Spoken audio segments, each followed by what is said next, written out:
ಯಾರು ವಿರೋಧಿಗಳಿಲ್ಲ, ಯಾರು ವಿರೋಧಿಗಳಿಲ್ಲ. ಇದೆಲ್ಲ ಪ್ರಕೃತಿಯ ನಿಯಮ ಅಷ್ಟೇ. ಆ ಸಂಕಟದ ಸಮಯದಲ್ಲಿ ಜೊತೆ ವೈದ್ಯವರೆಲ್ಲ ಬಂಧುಗಳಿಲ್ಲ, ಎಲ್ಲ ಯಾರು ನಮ್ಗೆ ತೊಂದರೆ ಕೊಡ್ತಾರೆ ಅವರೆಲ್ಲ ನನ್ನ ಶೇಪ್ ಮಾಡ್ತಾ ಇರ್ತಾರೆ. ಹೇಳಿದಲ್ಲ, ಕಲ್ಲು ಸಂಸ್ಕೃತಿ ಕಳೆದರ ಆಕೃತಿ ಪೂಜಿಸಿದ ಸಂಸ್ಕೃತಿ ಹೆಂಗಲ್ಲ. ಸಿಎಂ ಕಚೇರಿ ಮತ್ತೆ ಡಿಸಿಎಂ ಕಾರ್ಯಾಲಯಕ್ಕೆ ಬಾಂಬ್ ಬೆದರಿಕೆ ಕರೆ ಬಂದಿದೆ. ಎಸ್, ನಮ್ಗೆ ಮೇಲ್ ಬಂದಿದೆ, ಸಿಎಂಗೂ ಮೇಲ್ ಬಂದಿದೆ, ನಿಮ್ಮ ಫೋನ್ ಇದೆ, ಅದೆಲ್ಲ ಫೋನ್ ಬಂದಿದೆ, ಕೊಡ್ಬೇಕು, ಹೆಸರು ಹಾಕ್ತಿಲ್ಲ, ಮೇಲೆಲ್ಲ ಕಳಿಸಿದ್ದಾರೆ. ನಾವು ಅದನ್ನು ನಮ್ಮ ಪೊಲೀಸ್ ಕಮಿಷನರ್ಗೆ ಕಳಿಸ್ಕೊಟ್ಟಿದ್ದೀವಿ.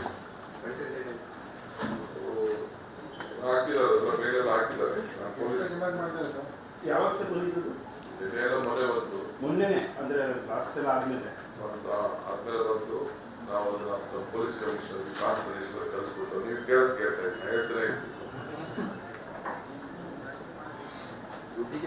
ಏನಿತ್ತು ಸರ್? ಏನಿತ್ತು ಸರ್?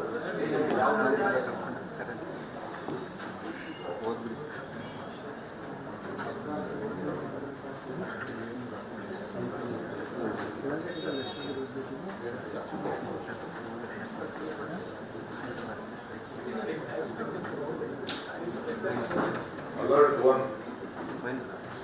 ಯಾವುದು? ಶಹೀದ್ ಖಾನ್ 100786 ಅಂತ ಹೇಳಿದ್ದಾರೆ. Alert 1. We are your thoughts on the movie trailer. If you don't provide us $2.5 million, we will cause large exposure on buses, trains, taxis, temples, hotels, and public places throughout Karnataka.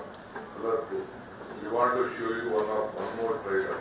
We are going to expose the next one in the Ambari Utsav bus. After the Ambari Utsav bus blast, we will raise our demands on social media and we will upload screenshots of the mail sent to you on social media. We tweet information about the next exposure. Mail ID for further communication and mail ID bogus, fraud, ನಿಜ, ಸುಳ್ಳು, black ಮೇಲ್ ಬಗ್ಗೆ ಗೊತ್ತಿಲ್ಲ. ತಕ್ಷಣ ನಮ್ಮ ಪೊಲೀಸರು ಕಳಿಸಿದ್ದೀವಿ, ಯಾವ ನಿಜ.